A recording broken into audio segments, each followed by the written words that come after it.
This is the island of Sindala, the first project in Neom, your Vision 2030. It is spectacular. It is really beautiful.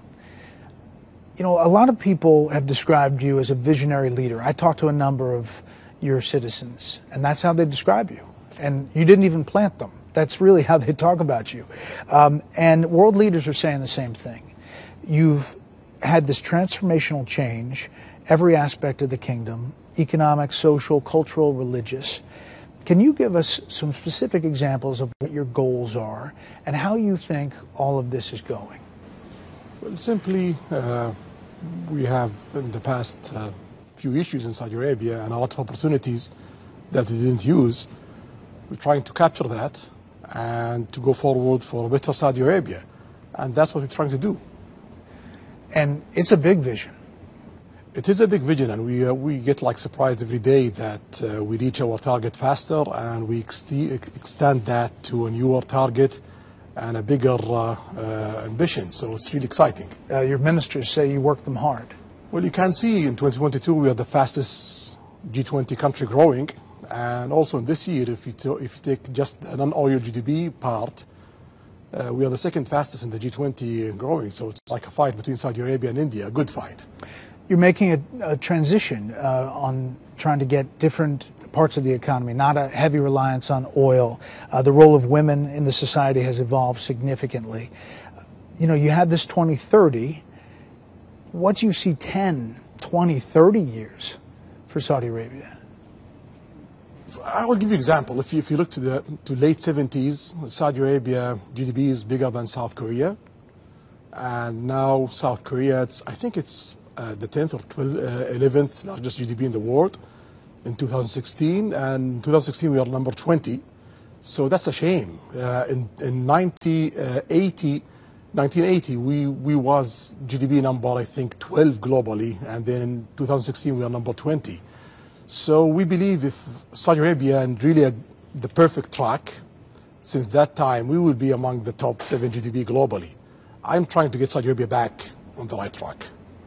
You're a data guy. We can see today we are the largest, number 17 ranked as the largest GDP in the world, but in G20 we are almost ranked number 15 from 20 in just a few years.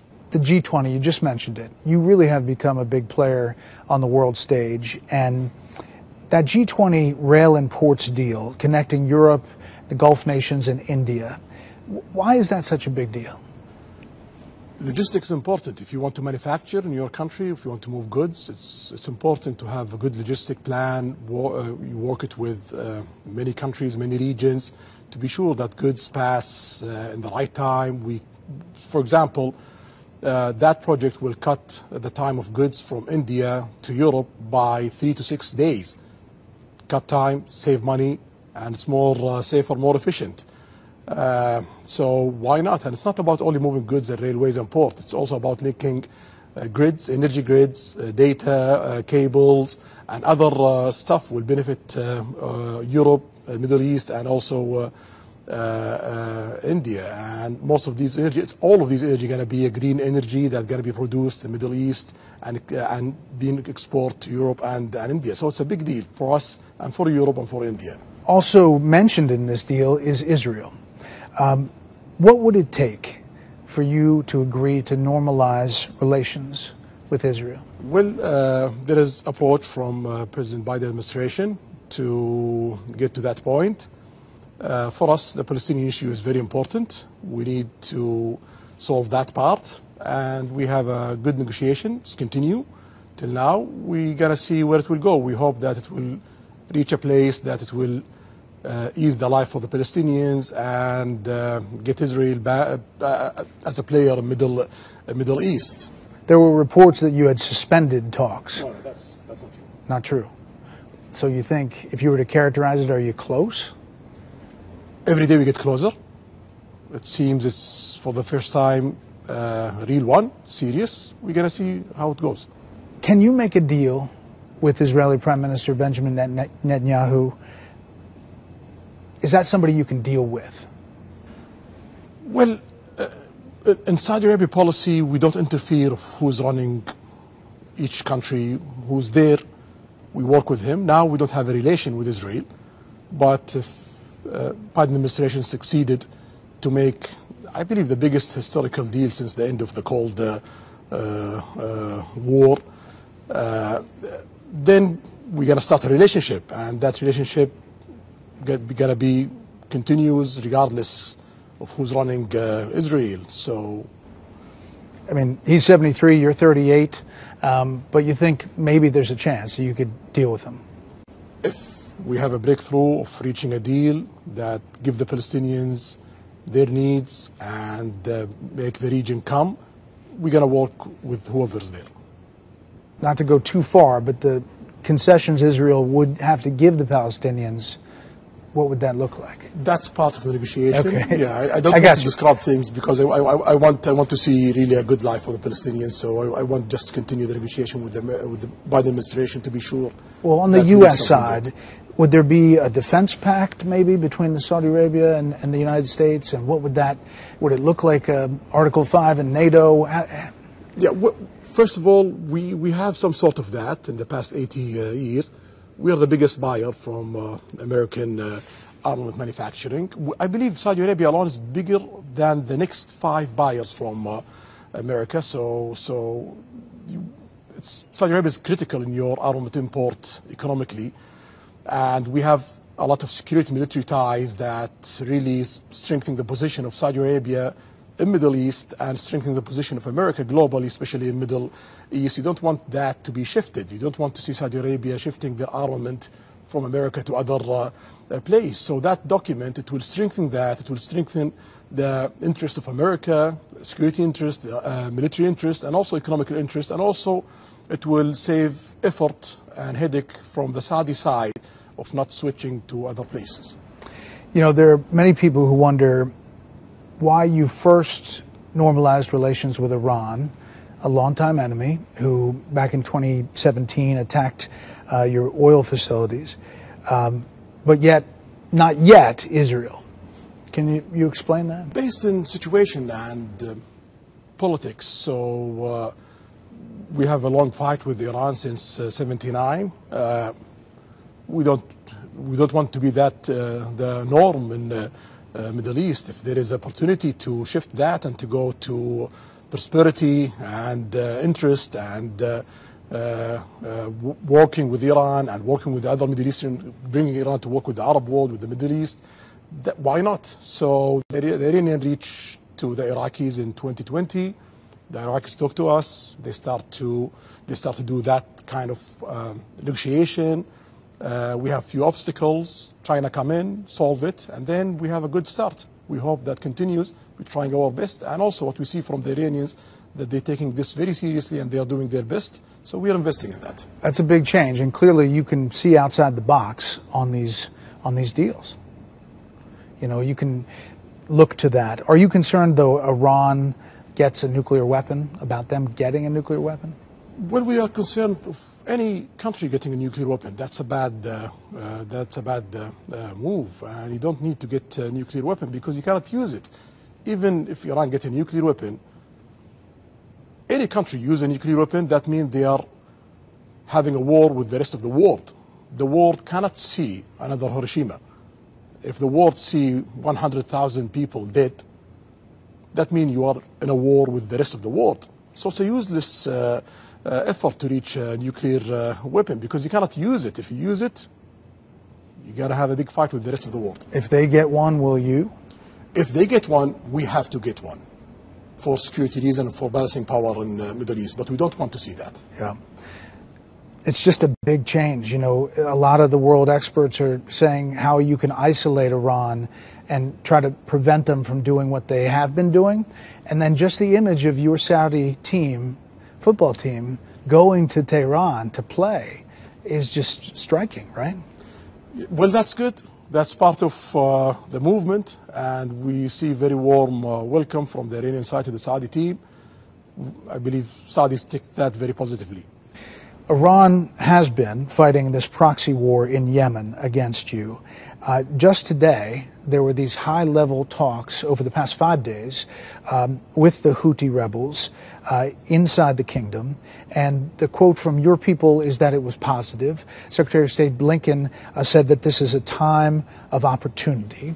Do you think it is? Yeah, definitely.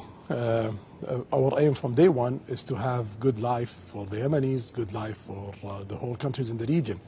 For us in Saudi Arabia to progress, to do really great progress and great growth and creating amazing economy in Saudi Arabia and have close to 100% of succeeding of what we're trying to get, that means we need a stable region.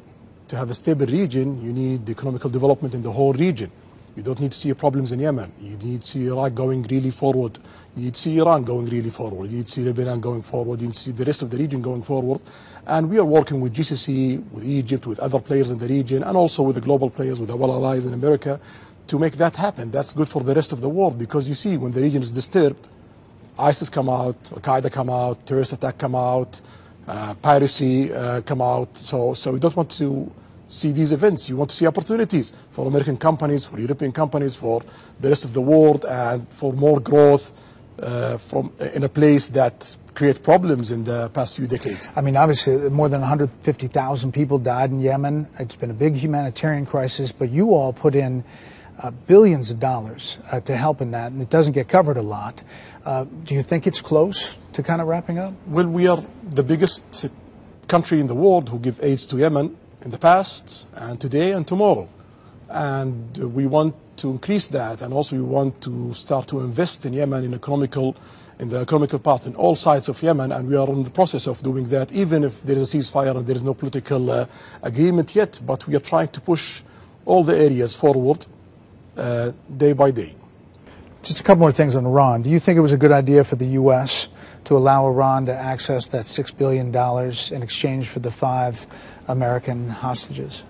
You know, you cannot say it's a bad or a good policy, but what I would say that it's a step.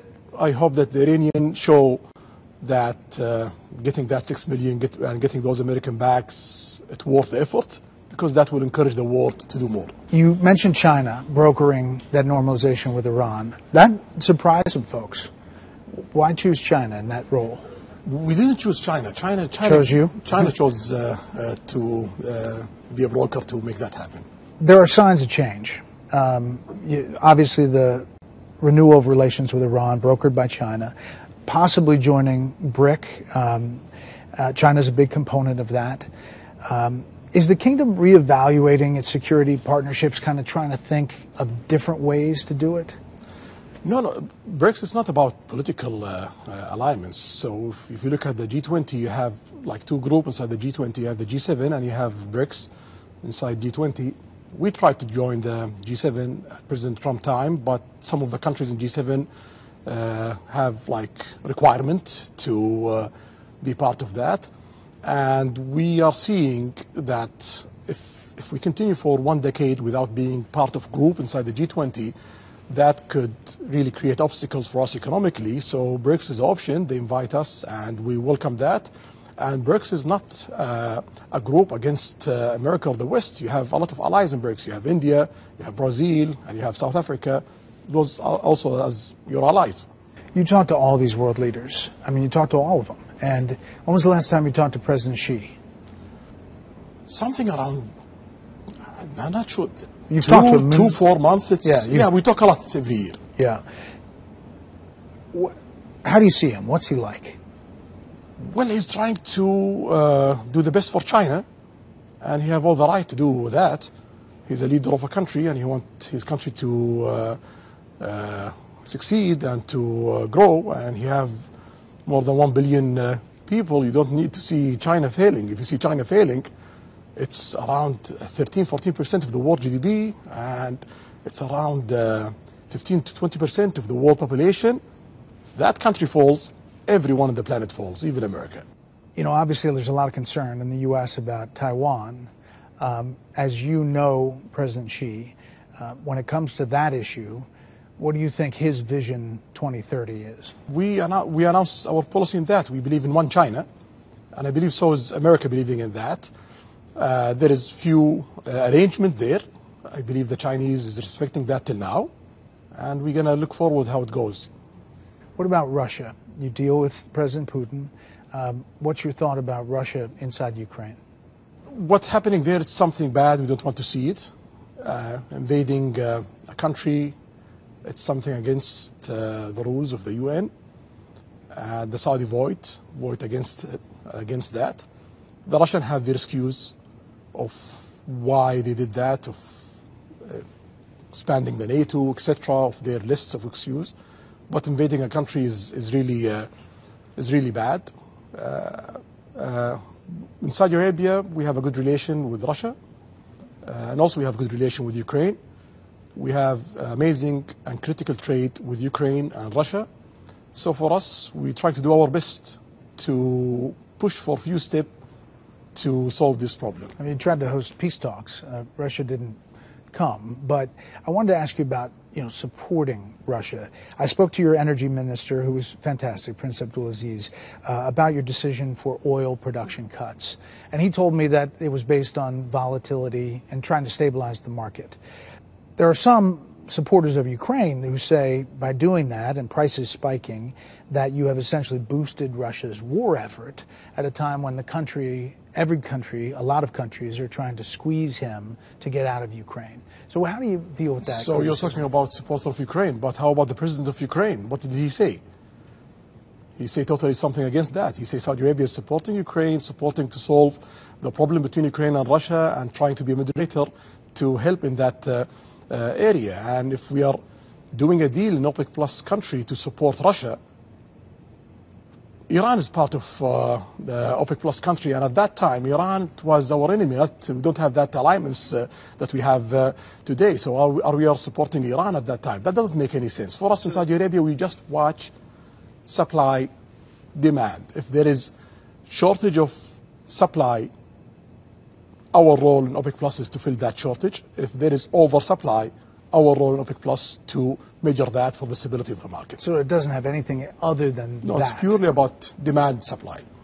It is coming up on the 5-year anniversary of the brutal murder of journalist Jamal Khashoggi in your consulate in Turkey. U.S. intelligence pointed to you as ordering that attack. I've heard you address this several times, saying you didn't order the murder, saying it was horrible and a mistake, and that as a leader you take a responsibility as a leader of the country. But 5 years later, what do you tell people in the U.S. who still have concerns, and journalists maybe around the world, and maybe potential tourists who would come here to Sindala, that they wonder if anything changed or if it could happen again? Well, we take all the legal measurement that any country took, like when America have mistakes in Iraq, they do investigation, trial, etc. We did that in Saudi Arabia, and the case being closed. And also we try to reform the security system to be sure that these kind of mistakes doesn't happen again. And we can see in the past 5 years, nothing of those things happen. It's not part of what Saudi Arabia do in the last 100 years. It was a mistake, it was painful, and we are trying our best to be sure that we reform our system to work by the book and to be sure that everyone is safe, not in Saudi, in the whole globe. Did anyone involved in the killing serve jail time? Yes. Anyone involved is serving jail time. You have to face the law. And you're trying to change the law broadly to make sentences more realistic? More realistic for us as Saudi, not for foreign people. But we believe today it's far away from realistic for us as Saudi. So we are not proud of all of our laws in Saudi Arabia. There was this AP, Associated Press article that just came out a couple weeks ago with the headline that said, Saudi man receives death penalty for posts online, latest case in wide-ranging crackdown on dissent. I guess dealing with his posts on X, formerly Twitter. So one, is that true? And two, are you changing that aspect? Yeah, shamefully it's true. So it's something I don't like. We are doing our best to do that. We already add a few laws. We changed tens of laws in Saudi Arabia, and the list have more than 1,000 items. And in the cabinet, I have only 150 lawyers. So I'm trying to prioritize the change day by day. But we are not happy with that. We are ashamed of that. But the judicial system have to follow the laws, and I cannot tell the judge that do that and ignore the law, because that's against the rule of law. But do we have bad laws? Yes. Are we changing that? Yes. Do you think that guy's going to get killed for the post? Well, I believe there's few steps in the trials. I'm hoping that in the next phase of trials, the judge there is more experienced and they might look at it totally different. Recently in the U.S., we remembered the 22nd anniversary of the 9/11 attacks. As you know, 15 of the 19 hijackers were Saudis. And the 9/11 victims' families, they make their feelings clear, especially around the anniversary, that they believe there's intelligence that somehow links the Saudi government to supporting or facilitating those hijackers. What do you say to those 9/11 families 22 years later? Well, I'm very sorry that anyone lose any one of his family. No one wants to lose his family, especially in a way like that. Yes, there is 15 Saudi in that, being planned by Osama bin Laden. That's well known. Osama bin Laden being planned also a lot of attacks in Saudi Arabia. So it doesn't make any sense that we work with the guy who's doing terrorist attack in Saudi Arabia in the 90s, and after that, and killing Saudis and foreign people at that time in Saudi Arabia. He's our enemy and he's the American enemy. The main attempt for Osama bin Laden, and that's by the reports, the main attempt of Osama bin Laden is to recruit as much as he can, Saudis, to be sure that he create a problem between America and Saudi Arabia. So if people in America fall to that, that means Osama bin Laden succeed in his plan. You're credited with going after extremists, jihadi extremism in the country. Is that still happening? The country was conservative before, and it's not only Saudi Arabia was conservative, even America was conservative before. Time change, and reforms comes, and that's what's happening in Saudi Arabia. After the Khashoggi killing, President Biden called Saudi a pariah nation. Then he visited here and he had the closed fist, the fist pump. Then it's an open hand recently at the G20 with a handshake and a smile, thanking you for your leadership. It's fair to say the U.S. relationship with Saudi is complicated. How would you describe your current relationship with President Biden? The only thing that doesn't change in politics, that is changing. So always you change your politics that serve your goals as a nation. We have today great work with President Biden. We are working in the big network that we're building between India, Saudi Arabia, Europe. We are working with peace arrangement with Israel and Palestine. We have the longest ceasefire in Yemen, and there is a lot of good progress to create political solution, and we have a lot of work in security, stability in the region, also beyond in Ukraine. We have amazing work in technology, R&D, 6G investment and R&D in the rest of America, space industry, and many areas. So the agenda between Saudi Arabia and America today, it's really interesting, and we have really amazing relation with President Biden. You talk with him behind the scenes. In the U.S. right now, there's a lot of focus, even from his own party, about his age. He's 80, you're 38, as I mentioned. You've worked with him, you've met with him. What's your assessment? He's sharp, and he's really well focused, well prepared, and so that's what I see. Yeah. Are you following American politics closely? Do you? Sometime, but you don't have a lot of time. Most of it, I try to follow what's really affecting Saudi Arabia, but I follow sometime American politics. Is it hard to deal with the U.S. when the administrations change every 4 to 8 years and maybe foreign policy changes? Well, sometime, changes in any countries always create, like, let's say, a period of negotiation. So we are used to that. And any administration change in America, we start to talk, we start to negotiate what we have together, what kind of obstacles we have in that relation, and what kind of new opportunity that we should work on it. And then we reach a point that we have this plan to work in the next few years.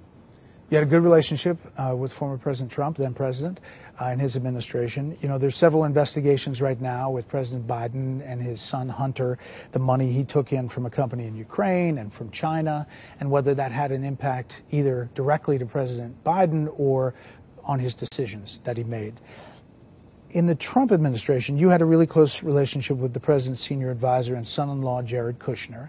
After he left, Saudi fund made reportedly a $2 billion investment in Jared's new fund he was launching and managing. Do you think that sends the wrong message, even if there wasn't a tit for tat, I'll give you this and you get that? We look to opportunities and investment. We have investment, a lot of investment around the globe with a lot of peoples and with economical opportunity. So if Trump becomes president again, you'll leave the $2 billion with Jared Kushner? It's a commitment that PIF have, and when PIF have commitment with any investor around the globe, keep it. Would it affect your decisions with a new Trump administration with that sitting there? Well, Saudi Arabia is so big, so I'm quite sure mostly any person around the world, directly or indirectly, you have something to do with Saudi Arabia. So if that going to affect President Trump decision, if he become a president, that means that it's going to affect every president in the world and every person in the world decision, because directly or indirectly, he have some sort of interest or something to do with Saudi Arabia. Well, there you go. The other question I wanted to ask you is, you're a sports fan. Yes, definitely. Where were you when Saudi beat Argentina in the World Cup, and what was your reaction? I was with my family, my brothers, their wives, their kids, watching the game.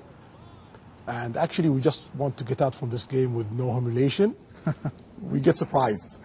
I mean, it fired up people here. I talked to a ton of them, and they were really excited.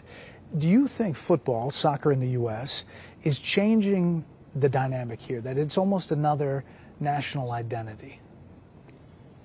Well, when we want to diversify our economy, you have to work in all sectors. Mining, infrastructure, manufacturing, transportation, logistics, all the list. And part of it is tourism. And if you want to have tourism, you need to develop your culture sector, your entertainment sector, and your sports sectors, because you need to create a calendar. And we can see tourism used to participate in Saudi Arabia GDP by 3%. Today it's 7%. Sport, it used to participate in Saudi GDP by 0.4%. Today it's 1.5%. So it's economical growth, it's jobs, it's a calendar, it's entertainment, it's tourism. And you can see we are now ranked #1 in Middle East. 6 years ago, we are not even in the top 10 list in Middle East. And we are now, in 2022, we are number 10th of global visit globally. So that's a really great success. We are aiming to get above 100 million visits in 2030, maybe 150. Last year, we reached almost 40 million visits from Saudi Arabia and globally. So it seems that we are going there. Yeah. Your tourism minister says you keep on setting a new goal. Because we reached the goal that we set very fast. Yeah. You are spending a ton on sports, a lot of money. Big names that people are very familiar with, big teams, big facilities. What do you say to the people who charge that that's part of sports washing, that you're trying to use all of that to somehow improve or somehow affect your image in the Well, if it's sport washing going to increase my GDP by 1%, and then I will continue doing sport washing. You're okay with that term? I don't care. I have 1% growth of GDP from sport, and I'm aiming for another 1.5%. Call it whatever you want. We're going to get that 1.5%. Are you a golfer? I'm a beginner, not good.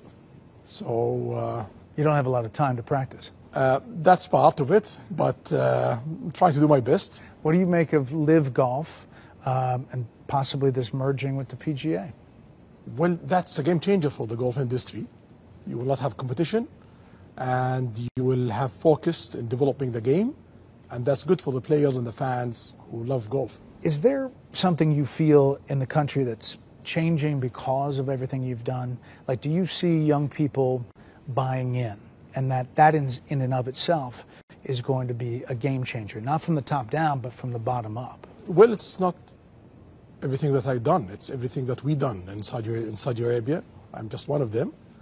And if the people doesn't buy in, it will not work. So first rule, people have to believe in it, and everyone have to push to make all the progress that we are having in Saudi Arabia. And it seems it's going really well. We are the fastest growing country in the planet, and we have the most ambitious projects in all sectors.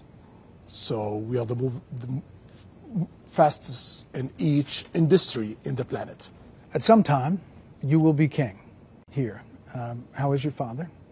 He's 88-year-old. He's in a good health. I hope a long life and healthy life for him. Inshallah. Custodian of the two holy mosques is a title held by the Saudi king.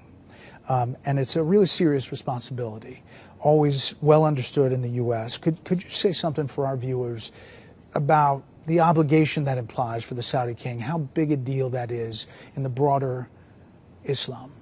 Well, the two holy sites in Saudi Arabia, it's the two holy sites of Muslims.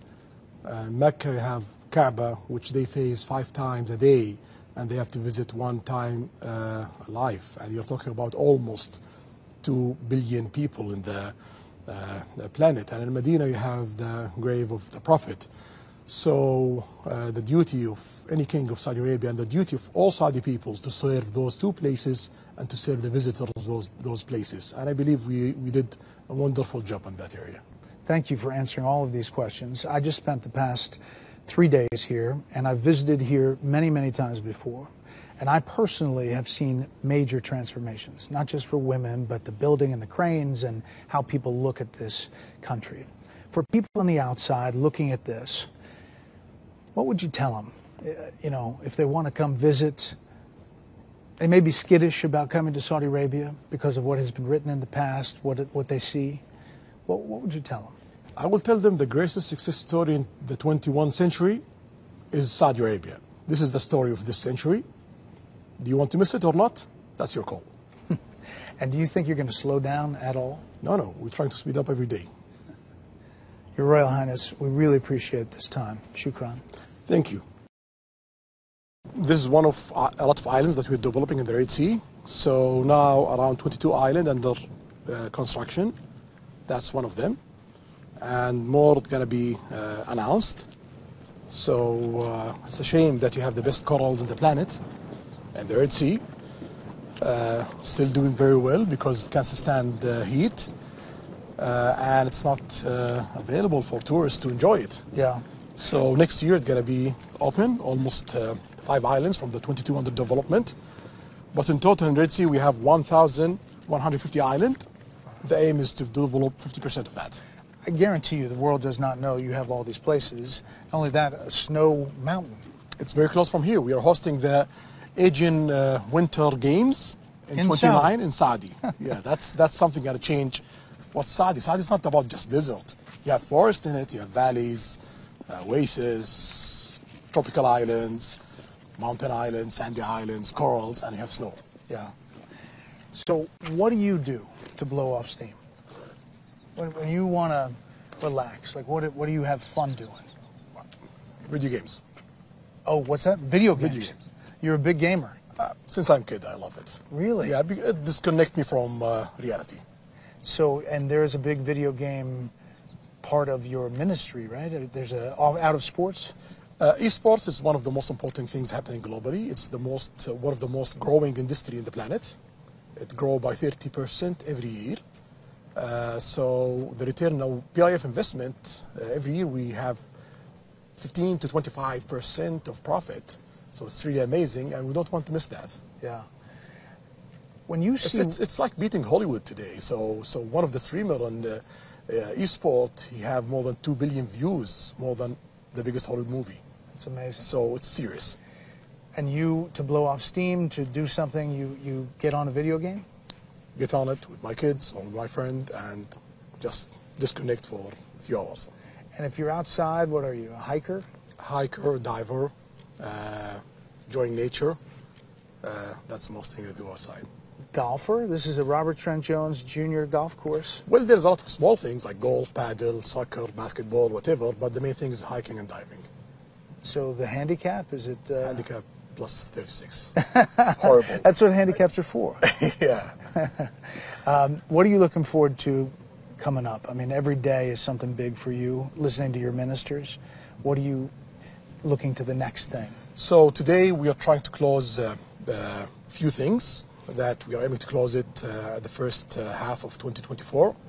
And then we're going to shift to implementation and starting preparation for Vision 2040 and announcing Vision 2040 in 2027, 2028. So that's the main thing that we are focusing on. And do you think that the perception of Saudi is changing? Do you sense that? Well, I hope that's happening.